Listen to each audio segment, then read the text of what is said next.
I've heard you discuss and describe the strategic issues in Monaco as technical, a problem with the numbers, and I just wondered what that meant for this weekend in terms of the software. Will you be using upgraded strategic software, or what have you learned? No, I think that when going back to Maranello, we had a look and we review all together what happened, the decisions, why we took this decision or not. And I think as first it came out that it was not an obvious one, so I don't think it was black and white. I think that the decision we took at the time with the data we had somehow could have been right, and I think everybody understood it. And it has been unfortunate, all the circumstances there.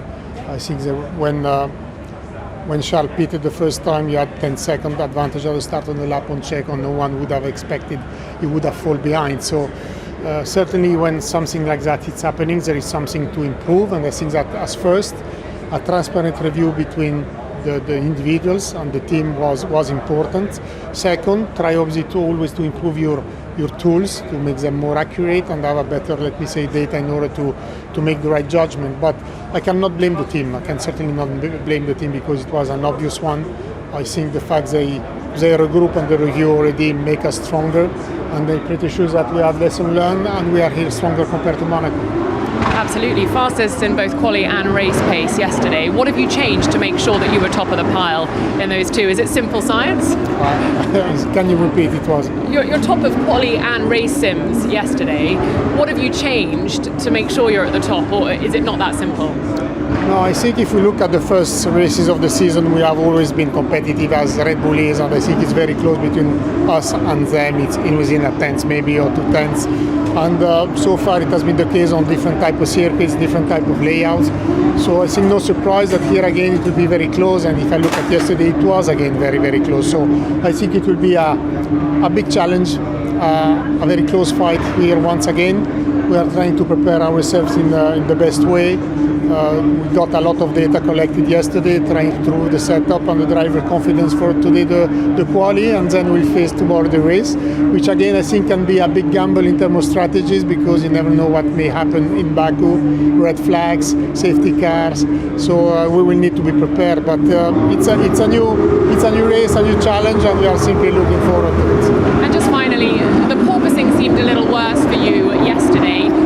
You mentioned in the press conference that it's not affecting your performance, so hurrah, that's great. But what are the drivers saying to you about drivability and comfort, and is that a concern for you? I don't know, maybe it's affecting us as well, and we could be a lot faster without the bouncing. But bouncing is there, it has been there since the very start of the season. No doubt that we are going softer and lower today, so we are bottoming and bouncing a bit more. Here the track is very bumpy, especially on the straights, so it's not a surprise that we are bouncing, but it's always a matter of finding the right compromise between drivability and performance of the car.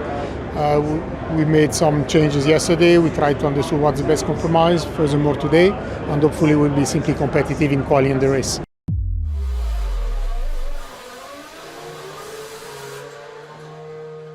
Told me that you were experimenting with some things yesterday, and I just wondered what that experiment has told you about the potential theory you had coming into this weekend.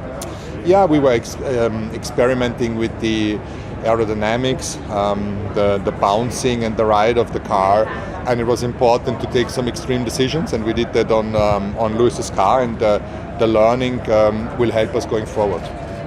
Do you have another concept being worked on in parallel, like we've seen with Aston Martin, that you could switch to if you do ultimately come up against a brick wall with this one? I think there is always avenues that you can take that are very different to what you've been looking at before, and you need to have that in the pocket while still trying to comprehend what the priorities are. George told me last night that it's not really sustainable to race this type of car for the number of years we're all expecting to. What can you do in the short term to make sure he's okay, to make sure Lewis is okay, so that they have comfort when they're out there trying to extract the performance? Both are suffering with back pains from the bouncing, and certainly that's the case in some of the other cars. But there is other teams which don't have that problem. So I think first of all we need to look at ourselves and see how can we solve that problem. And if it continues to happen, then we need to look at solutions in the regulations, how it can be reduced, because the bouncing is there on every car. It's less intense and dramatic in some cases, more with us and Ferrari. And just on a more general note, I wondered if you could compare your day-to-day workflow, both your own and the team's, being the hunter rather than the hunted?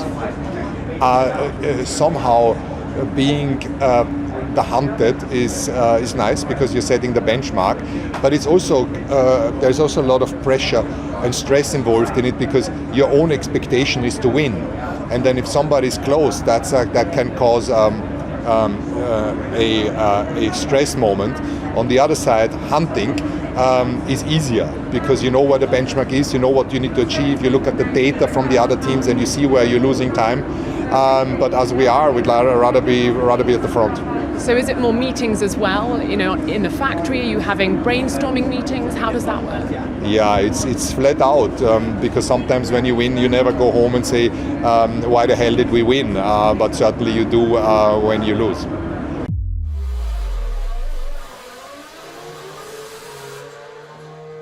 Yesterday was difficult with Mick having that water leak. How does that affect you going into Canada with parts and bits and pieces that you might need? I mean, what happened yesterday to Mick, that was a very small damage. It was a water hose which came loose actually, because we were touching on the ground. That had with Canada nothing to do, but if we have a big damage here, we are very lean on spare parts because it's not financially, it's actually we cannot manufacture enough in the moment. You know, it takes a long time to make front wings, and all these parts are very complex, and Dallara is doing a fantastic job trying to keep up with because most of these parts are structural and they try to keep up, but in the moment we're struggling to keep up, but we always try to do our best. We had one front wing flow now today that we have a spare, that we have a second spare basically, you know, so we are doing the best we can, but if you have a big crash, there could be an issue. In terms of the bumps as well then, are the drivers going to have to drive at sort of less than 100% this weekend to make sure that they're not taking any risks? No, I think you always, what is 100%, you know, there is always, you don't know the limit. I mean, I think they know that they shouldn't be going into the wall and they shouldn't do anything too risky, but it's still their job to find the limit and stay within it, you know, so it's because otherwise if you go out there and say, oh, I just drive 90%, you know, when everybody else is driving 100% and we are, all these cars are within tenths or hundredths of a second, if you don't do 100%, you're nowhere. Absolutely. You've obviously mentioned that you're not moving into the upgrade spec car yet because there was more performance to wring out of the car. How close are you to maximising what you've got at the moment?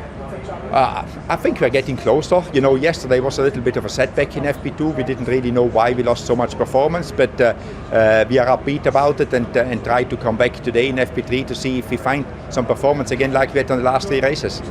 Mick's taking a little bit of flack in the media, a bit of chat in the paddock about his future. How are you managing him at the moment to make sure you get the best out of him on track? We try as a team to do the best for him, to put him in the best position, that he is comfortable, that he gets his confidence back, I would say, because I explained it to him, it's in our best interest to give you the best, because if you make points, we make points, and that is what we desperately need.